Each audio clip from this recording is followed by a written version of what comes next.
Bitcoin and the alts are firing up some juicy gains. Is XRP in your buy portfolio coming up for this next move? We're also going to talk about juicy crypto stats that just came out today. Probably hit the subscribe button for that kind of stuff. Along with a program out there using its own native token for payment, utility, and usage. Fans, most important, Josh hits us up and says, I used to go straight to buy an XLM in the past bull runs, but both time watched as other alts performed it. We're going to talk XLM price action. I feel I can't buy it as a main part of my portfolio, again, based on the company selling, slamming the price at the moment. I've got some quant, I've got some selling BTC. Yeah, I think we're all thinking the same thing. How are we positioning ourselves for the next run? Scott Wilson is positioning himself very nicely, donating a 5-spot to the channel. Thank you very much, Scott. We all appreciate it because donations and super chats keep this channel sponsor-free, unbiased news. Bitcoin, 30,696. Sailor, crazy AF, but he's in the green. Is buy and hodl working? Well, it depends on how long. ETH 1677, XRP 52.9 making some moves. Sol up there as well, 29.28 with XLM, the one we're going to talk about most in the show, 11.2. Okay, got some news happening. Happy Monday, by the way, everyone. Hopefully this week treats you well.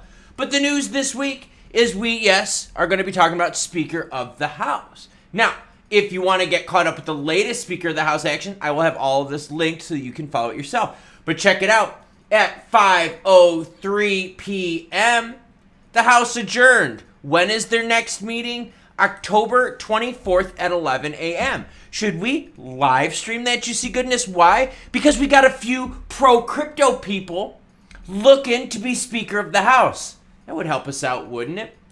U.S. banks caused institutional crypto trading to go away. Some reports here, we're going to go over them. According to the firm's latest report on North American crypto activity, institutional transaction volume worth over 10 million nosedive starting April 2023, while smaller professional and retail trading remained constant. Basically saying since April 2023, the whales went away. And you're like, Klaus, why is April 2023 so significant? Because of Silicon Valley, Silvergate Bank, the S's. So when the S banks went away, there were rails that went away. When rails went away, what happened? A lot of institutions were targeted. Why? Because these institutions were using these crypto-friendly banks. U.S. regulators found a way to blame crypto, and we found out later, everyone, that crypto wasn't to blame. Got more data for you. Crypto activity contracted more in the months immediately following the March banking crisis. That's how Silicon Valley and crypto-friendly banks Signature and Silvergate closed down. The event piled onto a trend of slowing activity since the failure of numerous exchanges, especially FTX. Months later, Silvergate was forced to wind down after its suspicious ties. Here's the thing. We found out that that's not why the bank collapsed. Silicon Valley Bank met its fate from a run on deposits from the firm realized from a multi-billion-dollar loss on an underwater bond portfolio. Again, crypto was blamed, but it was a bond portfolio. In fact, stablecoins, of which 90% of global activity takes place, started losing major presence in North America in February, so even before then. So people are like, yo, the crypto market is like, yo, banks, we're getting spooked. We're pulling out before the banks. Between then, the region's share of crypto volume occupied by stablecoins fell from 70.3 to 48.8. That's big. Now, I know a lot of you out there are like, yo, Klaus, crypto can live without the United States. Yes, it can. Yes, it can. But wouldn't you like to have U.S. big money pumping up crypto as well? All right, look at some stats. Cryptocurrency volume received, North American juiciness, United States, Canada. Regional transaction, liking it. What else do I got for you? More juicy goodness. Crypto funds from capital inflow reached 66. Now, in the U.S., though, funds did not go anywhere. In fact, for XRP, was neutral as well. More data. Welcome to check it out. It's all about money moving. Now, we're going to talk XLM price action, but first I got to hit you up with this. Worldcoin to WLD token to reward the operators. All right, so there's operators out there that are scanning your eyeballs. I personally wouldn't do it. Why? Because I don't want to give my information to anyone. Jesus fucking Christ. Why would I want more people to have more of my biometric data? I don't give a what token you pay me. You ain't getting shit of mine.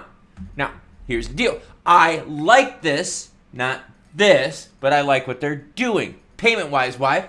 Worldcoin was like, yo, first 3 months, things are going to be very volatile. Well, during that time, we're going to pay you in USDC. Why? Lack of volatility. Awesome. Now that those 3 months are over, you know what they're doing? They're paying people in their native token. The announcement also sheds light on the unavailability of Worldcoin tokens to individuals or institutions in America and other regions that are restricted. Now, acknowledging these 3 months as a transitional period and stating at the period towards end, the platform claimed that the operators will receive wild from November 2023, or world, I call it wild, suck my balls. So here's the cool thing. How many of you out there would love it if the cryptos that you were involved in started using their native token for payment? What if it was like all of a sudden, yo, we're going to be paying everyone in XRP, yo, we're going to be paying everyone in XLM? That's my point. So it's cool to see some of these protocols now reverting to native token payment. Sailor, crazy AF. How are you doing this cold Monday AF? It was cold. I left my windows open, froze my balls off. House was like 50-something degrees last night. It was freezing. MicroStrategy makes unrealized gains of more than $170 million on Bitcoin holdings. According to the International Business Times, once Bitcoin hits north 30,000, the gains were $174 million. He spent nearly $4.8 billion to do it. Interesting. Now, reason I bring that up is because Sailor, remember, was buying during all of this. Sailor was buying during this. Sailor was buying during this. I've got the price of XLM up on the screen. No, Sailor was not buying XLM. But my point is, for you XLM hodlers out there, for you XLM traders, fans, enthusiasts, are you doing the Sailor thing? And that's why I brought up the comment from the user, from Josh, that said, I used to go straight to buying XLM in the past, but both bull runs saw XLM not move. And that's what I'm asking you. Sailor has been buying the dip on Bitcoin, has been accumulating. The last couple bull runs, though, Josh is right. XLM hasn't moved as hard. That's not me being negative. That's me looking at charts going, no shit, I've been following this. XLM isn't pumping as hard.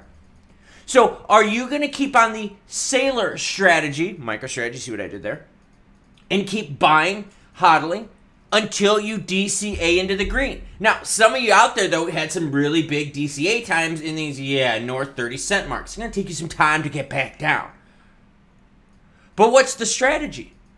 Because we still have some banking issues, right? Still some banking institutional problems. We've got, some drama going on in the house, which is postponing positivity with crypto regs. You've got Sailor out there who's like, yo, I'm just going to keep buying. Now, it's awesome. Keep buying. Sooner or later, you're going to have to sell. When Sailor sells, does that crash the Bitcoin market, which then crashes the rest of the alts? Let me know, though, in the comments below what your strategy is regarding XLM. Are you going down the Sailor route of buy, hodl, and just keep buying and hodling? Let me know. There is a lot of funky stuff happening in this world, and I'm going to be keeping a close eye on it. This fourth quarter, it's going to be pivotal. Why? Because you're going to see people that are going to need to make money at the end of this year, right? They're going to be looking at their projections. They're going to be looking at their budgets going, oh crap, we need liquidity. How do you get liquidity? You sell stuff. So will we see some end of the year selling pressure for people needing liquidity? And will you see extended selling pressure so that people can better position themselves into 2024? Now, Michael Sailor and MicroStrategy, we know their position.